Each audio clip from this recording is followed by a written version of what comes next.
그러니까 이놈들의 장마. 참고로 이 장마가 우리나라에만 있는 어떤 계절이거든요.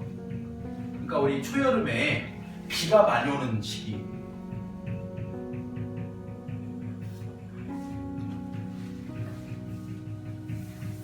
장마철을 좋아하는 사람은 없죠. 그래서 장마철은 부정적이고 습하고 어둡고 먹구름이 자욱한.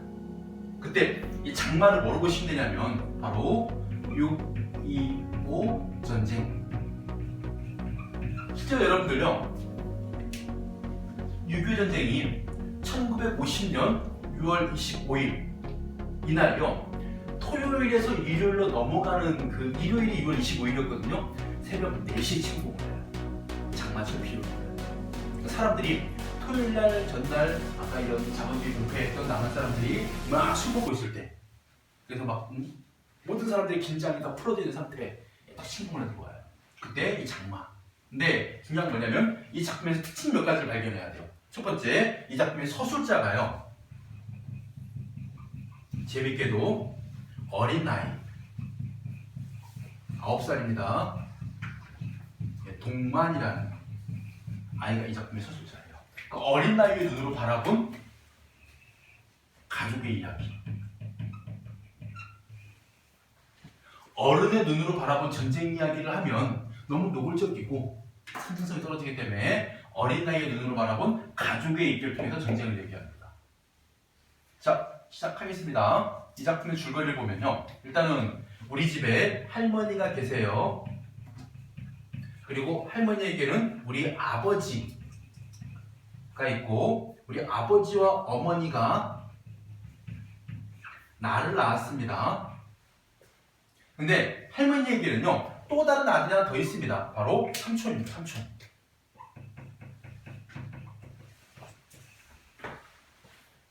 근데 6.25 전쟁이 터지면서 어떻게 되느냐, 우리 어머니의 어머니 외할머니가 우리 집으로 피난으로 와요. 그래서 외할머니와 할머니가 우리 집에 같이 머물게 됩니다. 사돈끼리. 그럴 때 외할머니에게 어머니 말고 아들이 하나 있었습니다. 그 아들이 외삼촌이에요. 전쟁이 터지자 삼촌은 인민군으로, 외삼촌은 국군으로 전쟁이 작전해요. 이게 이데올로기예요. 겉으로 보면요, 북한과 남한의 전쟁이거든요. 근데 어린 나이 시선으로 뭐 하는 거예요? 그냥 삼촌은 인민군, 밤마다 몰려왔다가, 외삼촌은 국군, 우리 나라를 위해 싸운 사람, 그것뿐이에요. 그러던 어느 날, 참고로 이게 6.25 전쟁의 상황을 좀 아셔야 되는데요. 1956월 25일 날 전쟁이 터진 다음에 쫙 하고 2달 만에요, 부산 낙동강전선하고 제주도를 제외하고 다 북한 땅이 됩니다. 그럴 때 우리 그 연합군의 메가더 장군이 인천 상륙작전을 감행해가지고 9월 28일 서울 수보고해요. 그래서 어떻게 되냐면요, 이 서울을 수복하면서 여기 이렇게 장악하거든요. 그리고 여기가 지금 위인군이 장악한 지역이죠. 그럼 여기에 중간에 있던 인민군들은 어떻게 되는 거예요? 이 본대와 보급이 끊겨있는 상태가 됐잖아요. 떨어져 있게 돼요. 그래서 얘네들이 각각 전부 다 산으로 올라가서 개별 부대가 돼가지고 숨어지면서 전투를 합니다. 얘네들과 빨치산이라고 부릅니다. 빨치산. 원래 빨치산이라는 말은 파르티산이라는 러시아에서 온 말이거든요. 그래서 이 삼촌은요, 빨치산이 돼가지고 산에 숨어 지내다가 밤이 되면 집으로 와서 어머니 만나고 가고 뭐 먹을 거 들고 가고, 이것을 그 어떤 국군 쪽에서 국가 고위직 일을 하고 있는 어떤 아저씨가 어린 나이에 찾아와가지고, 야, 너 이거 뭔지 아냐? 그거 뭔데요? 겁나 맛있어. 이거 먹어본 적 없지? 내가 줄 테니까 아저씨가 물어보는 거 몇 가지만 얘기해 줄래?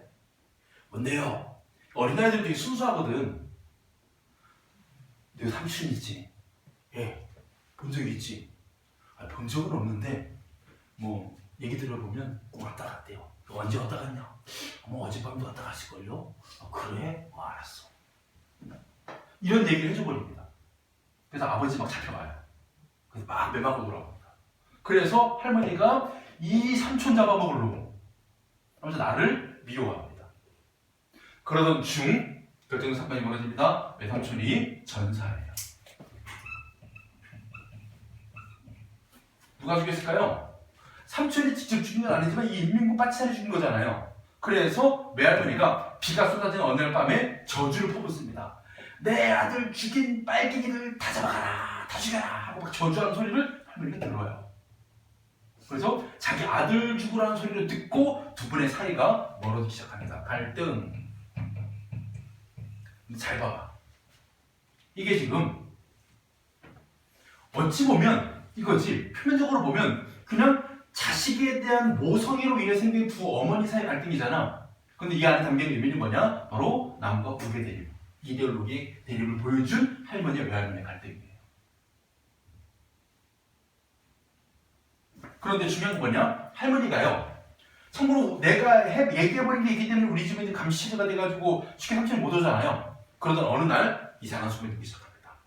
빨갱이들이 많이 잡혀서 죽어서 그 시체들이 막 여기저기 걸려있다. 할머니가 되게 불안해지는 거예요. 그래서 점쟁이 찾아갑니다. 점쟁이에게 우리 아들 올 수 있어. 와. 언제 오는데? 아무나 아무시에요. 아들 온다. 걱정 마. 하니까 할머니가 그 점쟁이 말을 믿고 여기서부터 시작되는 게 뭐냐? 샤머니즘, 무속신앙이 작품에 깔려 있습니다. 그 말을 믿고 할머니가 집안 식구들을 다 청소시키고 음식 준비시키고 막 불 막 준비시키고 우리 장명등이라고 해가지고 이 작품에서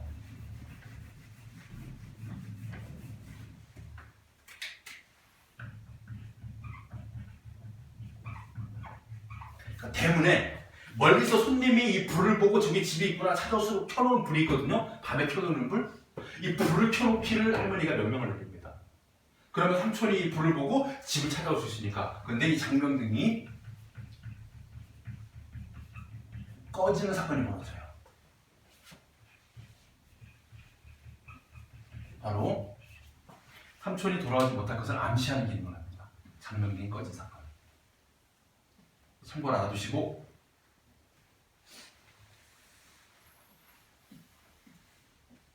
자, 그날 분명 삼촌이 온다고 한 시간에 삼촌은 오지 않아요. 온 마을 사람들 전부 다 관심이 집중되어 있습니다. 야, 삼촌이 오나 안 오나 막 다 하고 있는데 안 와. 그래서 어쩔 수 없이 할머니가 집에 나머지 식구들이 밥을 먹기 시작해요. 삼촌 오면 먹는다고 할머니 안 드신 거예요. 근데 아들은 밥 먹어야지. 아들은 굶고 있는데 밥 먹고 있는데 갑자기 저쪽에서 아이들 한통 소리가 들립니다. 와, 이 마루 밑에 누렁이가 짖어요. 컹컹컹 짖습니다. 본능적으로 어린아이 나는 숟가락을 던지면서 이거 뭔가 이게 일이 터졌구나.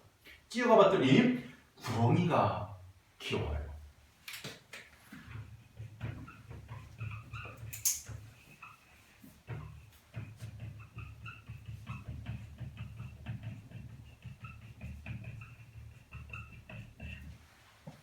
자, 장마에서 중요한 소재에 나왔습니다. 구렁이. 아까 자살한 사내의 근신이 개인 것처럼요. 죽은 삼촌의 현신, 구렁이. 그리고 두 번째입니다. 바로 전쟁과 분단의 상처를 의미하는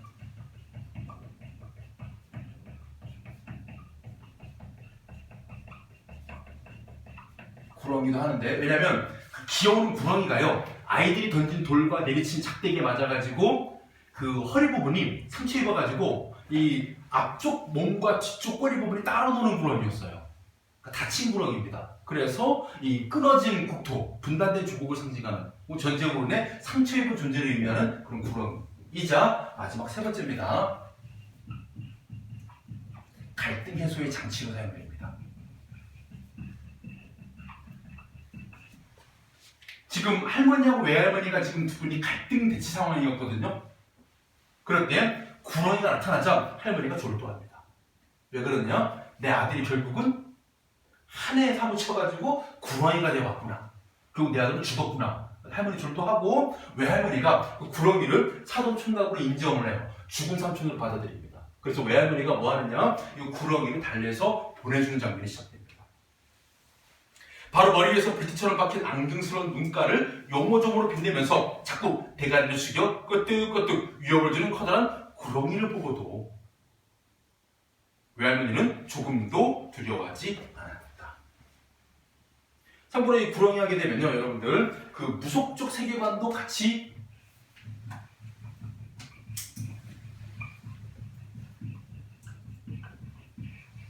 마음으로 이해하셔야 됩니다. 우리 옛날에 막 그런 거 있잖아요.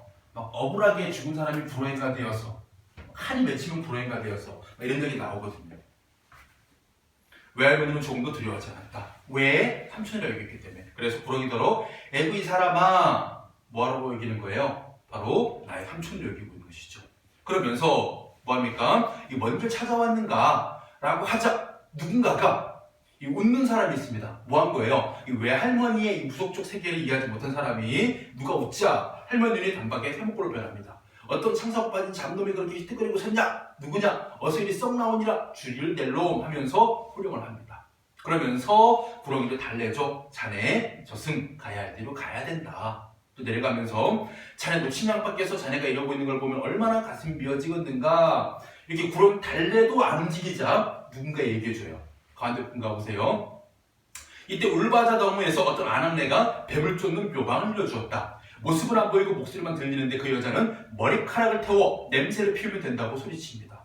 그래서 외할머니 지시따라 나는 할머니의 머리카락을 얻으러 안방으로 달려갑니다. 그래서 할머니의 머리카락을 빗질 내가지고 한 줌의 흰 머리카락.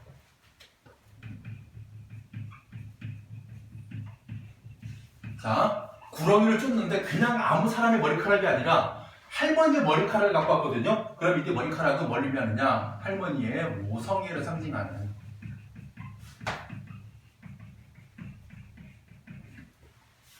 삼촌을 사랑하는 할머니의 마음이 담겨있는 머리카락을 갖고 와서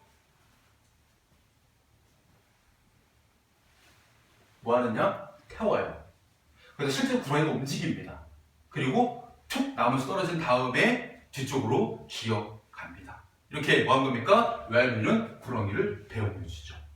그런 다음에 할머니 깨어납니다. 첫마디가 갔냐? 즉 아들이 무사히 저승으로 돌아갔냐죠. 고모와 우리 어머니가 그동안의 이야기, 외할머니가 사람을 내쫓고 감나무 밑에서 타이른 이야기, 할머니 머리카락을 태워서 내려오게 한 이야기, 사라질 때까지 행동을 같이 하면서 바래다준 이야기 다 설명하죠. 이 이야기를 들은 할머니 눈에서 눈물이 흘러내리고 그러자 할머니가요 외할머니를 큰 방으로 모셔오게 합니다. 두 분이 한 달에 끼는 눈으로 처음 있는 큰 방 출입이죠. 그러면서 할머니가 고맙소. 외할머니가 아이고 사부인도 별시런 말씀을 다. 할머니가 야한테서 얘기는 다 들었어. 내가 당해야 될 일을 사부인이 대신 맡았구려. 그 험한 일을 치르느라고 얼마나 수고스럽고 인자는 다 지나간 일이니께. 이거 뭐예요 여러분들? 용서입니다. 용서. 그런 말씀 그만두시고 어서 몸이나 잘 추시리기라고 고맙소. 참말로 고맙구려 하면서 할머니가 손을 내밀었고 외할머니가 그 손을 마주 잡습니다. 그래서 맞잡은 손.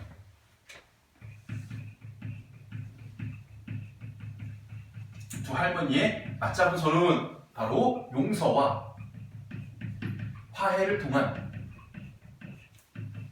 이데올로기 대립의 극복, 방안을 보여주는 상징적인 행위입니다.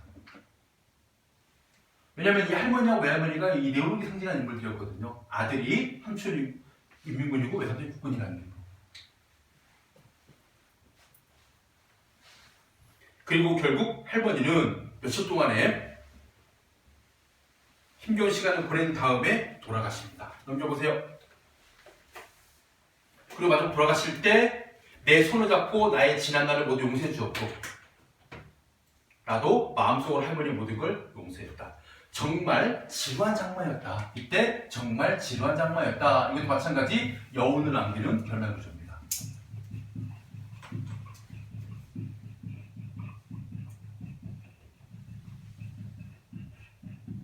자, 이 여운이요. 두 가지 의미가 있습니다. 첫 번째, 오랜 장마의 끝이라는 의미도 있지만요. 두 번째 의미가 상당히 중요하죠. 바로 전쟁이 종결되었음을 암시합니다.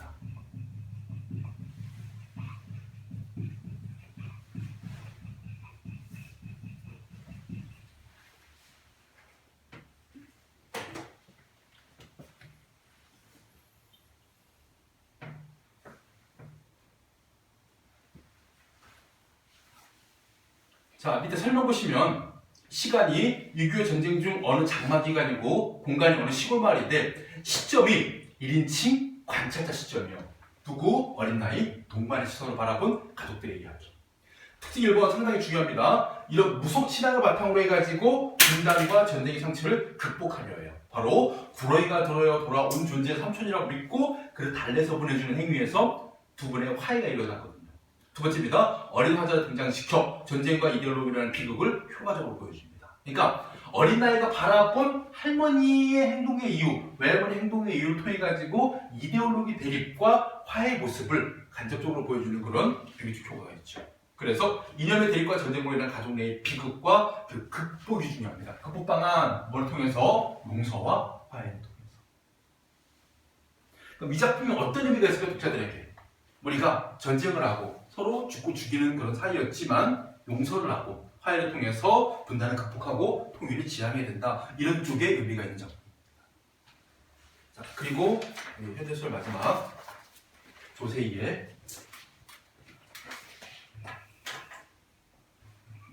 아홉 번째지?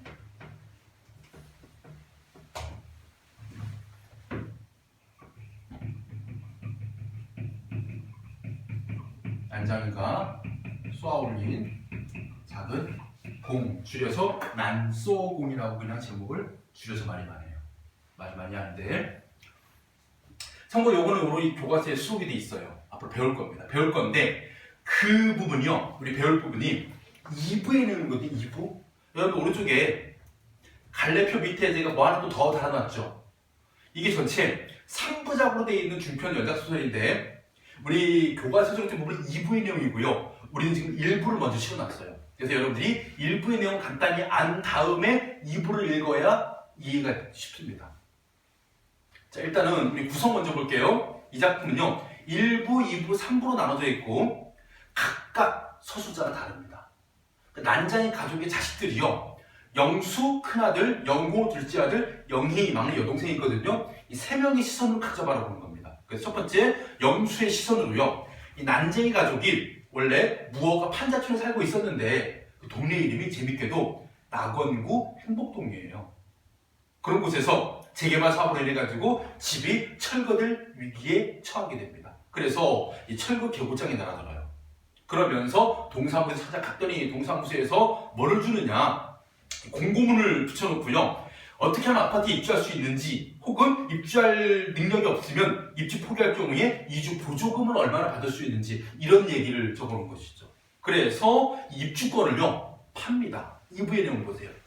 동네 주민들 대부분 입주권을 팔고 떠나고 난쟁이 가족도 어쩔 수 없이 입주권을 파는데 중요한 건 이거예요, 여러분들. 원래 이 무허가 판자촌에 살고 있는 사람들이 원래 이곳을 다 털을 잡았잖아요. 점유하고 상태잖아요. 거기 밀곳을 아파트를 지으면 원래 이 사람들에게 입주권을 주긴 줍니다. 근데 중요한 건 뭐냐면 입주에 대한 권리만 줄 뿐 아파트 값은 자기가 무슨 얘기냐면 너희들이 동네에 살고 있었어. 근데 그게 완전 우리 소유의 집은 아니야. 근데 정부에서 여기를 밀어가지고 집을 짓는데 그러면서 아파트 입주 우선권을 주는 거야. 근데 아파트를 주진 않아. 사야 돼. 살 때 너희들에게 1순위 우선권을 주는 거. 요즘 우리 아파트 새로 지면 뭐 하냐면요. 분양을 하고요. 사람들이 그 사고자 하는 사람이 아파트 세대수도 많기 때문에 추첨을 하거든요. 분양 추첨. 되면 그 사람이 입주권을 갖는 겁니다. 그럼 우선적으로 주겠다는 얘기예요. 돈은 갖고 있어야 돼. 근데 무허가 판자촌에 살고 있는 사람 돈이 있어 없어? 없잖아. 그래서 그 입주권을 이 투기자들에게 팔아야 되는 현실이죠. 헐값에. 그때 3부 영희가요. 그 투자자 중 한 명을 따라갑니다. 그리고 투자자에게 순결을 빼앗겨요. 그리고 투자자에게 수면제를 먹이고 몰래 입주권과 돈을 들고 나왔습니다. 가족들에게 주려고. 근데 아버지 자살 소식을 듣고 절규하면서 끝나는 이야기예요. 되게 1970년대 우리 도시 빈민들의 궁핍과 삶을 잘 보여주는 그런 난장이가 쏘아올린 작은 공입니다. 사람들은 아버지를 난장이라고 불렀다. 이때 난장이. 우리 아버지가 난장입니다. 뭘 의미하느냐? 바로 가난으로 인해서 소외된 인물. 그러니까 실체적인 장애도 물론 있습니다. 그런데 이것은 경제적인 무능력이죠. 바로 경제적 빈곤과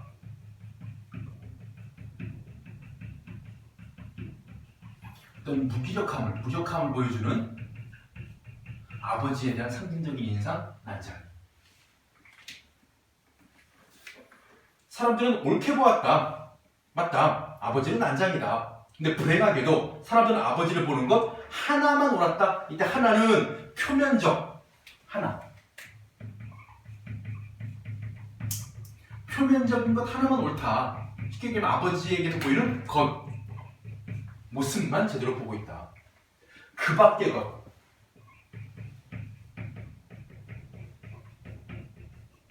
아버지의 이면적인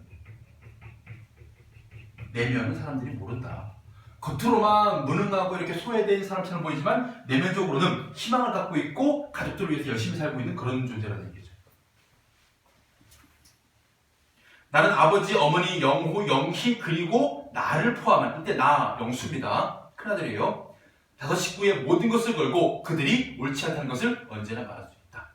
나의 모든 것이라는 표현에는 다섯 식구의 목숨이 포함되어 있다. 그 다음에 상징적인 표현. 천국에 사는 사람들은 지옥을 생각할 필요가 없다. 이때 천국이 의미하는 바 부유층이에요. 부유한 삶을 사는 사람들은 부유층, 지옥 빈곤층입니다. 가난한 사람들의 삶을 생각할 필요가 없습니다. 그러나 우리 다섯 식구는 지옥에 살면서 바로 이런 빈곤한 삶을 살면서 천국을 생각했다. 바로 그런 부유한 삶을 생각합니다. 단 하루라도 천국을 생각해보는 날이 없다. 왜? 하루하루 생활이 지겨웠기 때문이었다. 자, 이런 상황 속에서 통장은요, 우리 어느 한 지역, 무슨 동, 무슨 통 이렇게 나눌 때 그 책임자의 통장이 이걸 가져왔어요. 내가 말하자 어머니는 조각마루 끝에서 아침식사를 하고 있다가 그게 뭐냐? 철거 계보장이에요.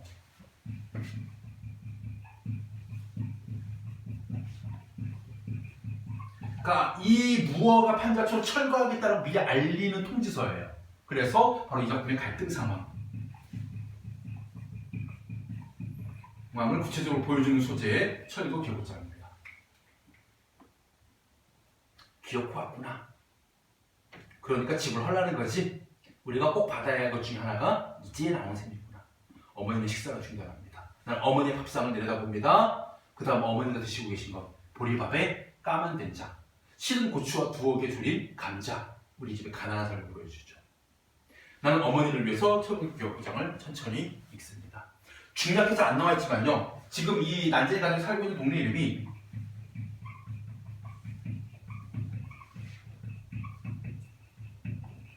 낙원구 행복동이에요. 반어적인 지명. 그러니까 동네 이름이 반어적인 지명입니다. 실제로는 뭐한 곳인데 아주 불행하고 지옥 같은 곳인데 낙원구 행복동이라고. 태평천하라는 그 윤직원 영감에 얘기했던 일제강점기랑 비슷한 기법을 보시면 됩니다. 반어적인 의미.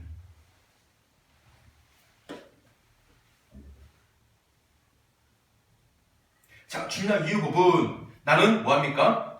그 동사무소로 가요. 그리고 사람들이 몰려 있었고 거기에서 공고문을 읽습니다. 공고문 내용이 아파트 입주 절차, 입주를 포기할 경우 탈 수 있는 이주 보조금 등이 나와 있었고 아버지도 왔고 영호도 왔는데 영호는 내가 읽은 게시글 읽고 있지만 영희가요 검정색 승용차 앞에 서 있습니다. 그리고 영희가 나중에 보면 나오겠지만 그 거강꾼들 쪽으로 쳐다봐요. 그 전에 아버지가 공구들이 들어있는 부대를 들어메었다. 이게 뭐냐면요, 아버지의 생계수단입니다. 아버지는 그 수도공이었어요. 수도 파이프를 고치는 수도공으로 생계를 이어가고 있는 사람으로.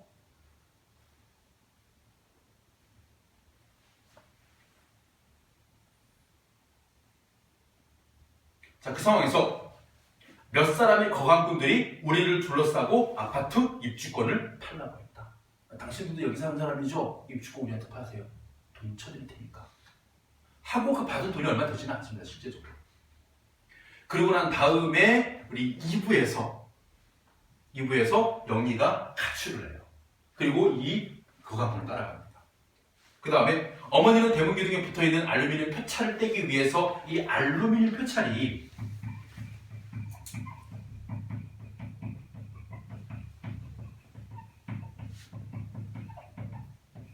자신들이 이곳에 살고 있었다라는 어떤 입주의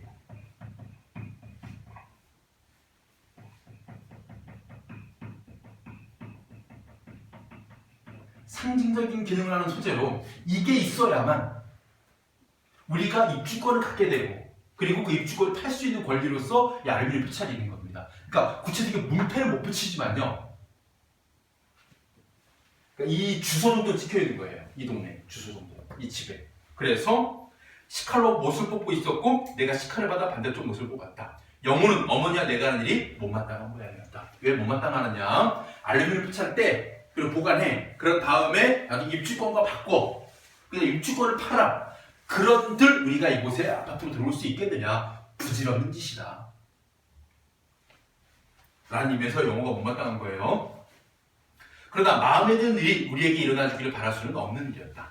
어머니는 무허가 건물 번호가 새겨진 알루미늄 표창을 빨리 떼어 간직하지 않으면 나중에 괴로운 일이 생길 것이라는 것을 알고 있었다.가 1부의 내용입니다.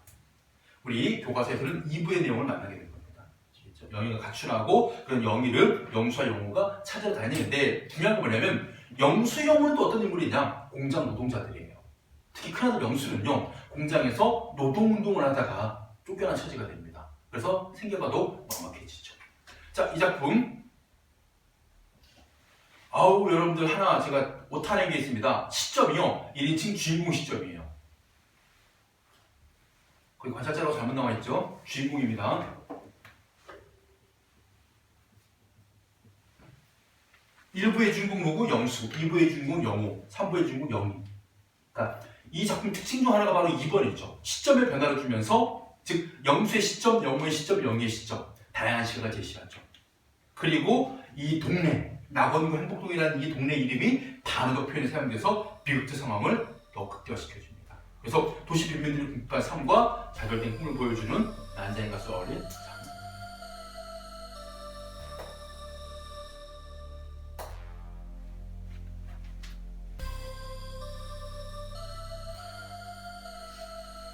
자, 이렇게 해서 우리 현대소설을 마칠 텐데 9개 봤습니다. 이번 9작품은요, 제가 중요하다, 중요하지 않다, 어느 거는 그래도 가볍다, 이렇게 할 작품이 없습니다. 다 여러분들에게 중요하고 있는 작품들이기 때문에 특히 우리가 배웠던 것 중에 채만식의 미스터 방, 그리고 금방 배웠던 여기에 있는 우리 조세의 난쟁이가 쏘는 작은 공은 교과서에 수록된 작품이고 다른 부분을 보면서 나중에 내신 대비할 때 좀 도움되라고 수업을 했죠. 자, 오늘 여기까지 하고 토요일 날 1시에